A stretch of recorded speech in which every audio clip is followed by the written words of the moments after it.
Good evening. You're watching the news on Croatian television.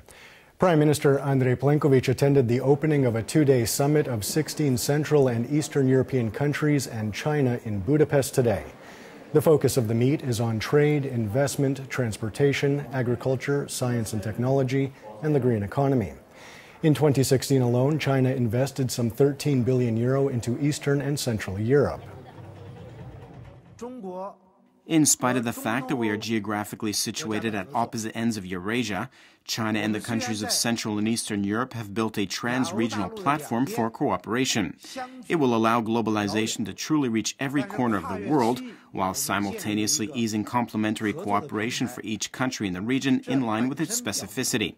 This kind of cooperation will force the world into more openness and contribute to equality. The Chinese premier announced that Beijing was ready to invest another €3 billion into development projects in Central and Eastern Europe.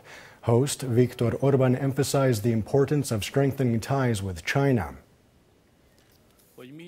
We, the representatives of 16 Central and Eastern European countries, represent a special area between two major powers in Europe, Germany and Russia. In the economic sense, we are the flywheel of Europe's growth. In the coming period, this part of the world will become an influential part of Europe. We are talking about 16 countries with 119 million citizens. Croatia is also looking to strengthen ties with China, especially through its tourism sector. Some 200,000 Chinese tourists are expected to visit Croatia in 2018. Dubrovnik is scheduled to host a meeting of the 16+1 tourism ministers this spring.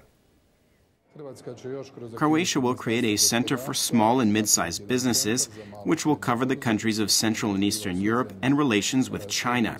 Coincidentally, as a result of decisions adopted by government and the Croatian Chamber of Economy, the chamber will open an office in Shanghai this week. On the margins of the summit, Prime Minister Plenković spoke briefly with his Slovenian counterpart Miro Cerar. The key issue straining bilateral relations is the border arbitration, which Croatia withdrew from after Slovenia was caught in a material breach of the court's fundamental principles. The European Commission has also issued a statement on the matter. The European Commission is prepared to contribute to the process of finding the best possible way in which to apply the arbitration court's decision, and has requested that Commission Vice President Frans Timmermans assume this task. The EC has informed both Prime Minister Cerar and Prime Minister Plenković of this. Mr. Timmermans will visit both countries by the end of the year to discuss the issue. Just because you don't see anything happening on the outside doesn't mean that our sides have not been in continued contact. There are talks on the diplomatic level, and we are working on a date, and I expect Miro Cerar to visit Zagreb by the end of next month. The most important thing is that neither side make any unilateral moves. Whatever Slovenia is working on internally is its own business. There can be no agreement on the border without a consensus between the two countries. Prime Minister Andrej Plenković will hold an official meeting with his Hungarian counterpart Viktor Orban tomorrow. One of the issues they are expected to discuss is Croatia's desire to buy back a controlling stake in the INA oil and gas company from the Hungarian oil group MOL. Croatia is obviously still interested in this. We are currently in the process of selecting international advisors to help us in evaluating the company's true value, and in that process finding a realistic way to buy back MOL's shares. As far as Hungary's readiness to sell MOL's shares, that remains unchanged. This is something that I established very clearly in my discussions with Mr. Orban some months ago. The issue is that we want the process to be prepared at the highest possible level, so we are open to the option of Croatia buying back those shares, or that we find a new strategic partner. Government and public sector unions have reached a deal on a new collective agreement. The deal must now be approved by union members. We resolved the issue of transportation and a number of other things. We have initialed the agreement to last 4 years, starting on December 1st. Given that no rights have been reduced, instead many have been raised, we expect this contract will be signed. A Croatian delegation is participating in the 17th General Session of the United Nations Industrial Development Organization, which opened in Vienna today. The five-day event is addressing the issue of inclusive and sustainable industrial development. The focus is on the industrialization of undeveloped countries and eradicating hunger and poverty by 2030. The global community is still facing a number of unresolved and urgent challenges.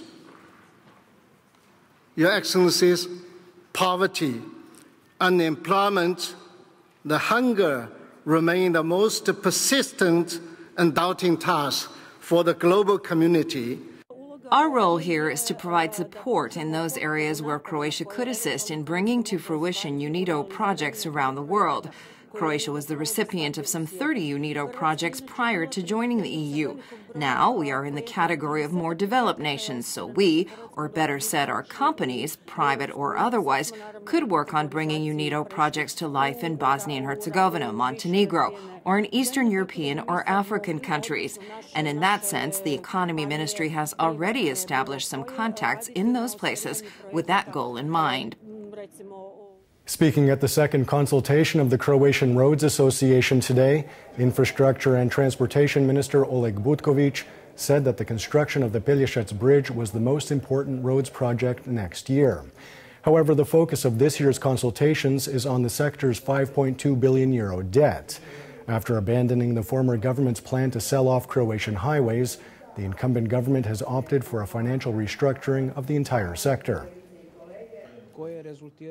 This has resulted in the recent Eurobond issue, in which we managed to issue €1.25 billion in bonds that will save us the cost of the entire Pelješac Bridge over its 12-year term.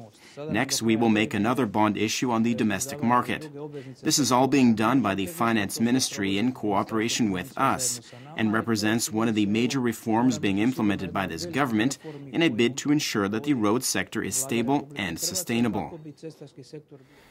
Taking a quick look at sports, the race for the president of the Croatian Football Federation is in full swing. Running against the incumbent, Davor Šuker, is former Croatian national team defender Dario Šimić. Šimić and his team are currently campaigning in Dalmatia. Today they stopped in Split, where the local branch of the federation backed his candidacy. Šimić needs the backing of at least 9 county branches to stand in the December 22nd vote.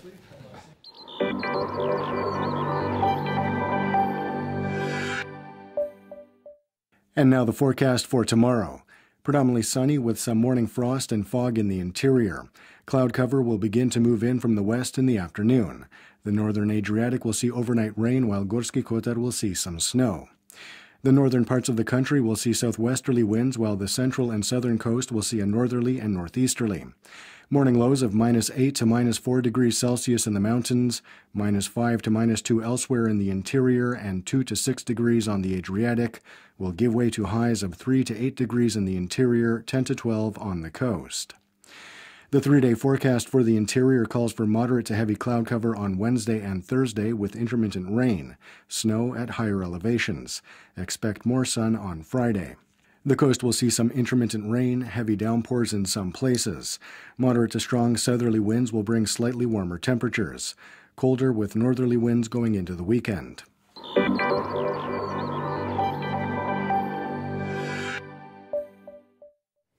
And that wraps up the news. Be sure to join us again tomorrow night.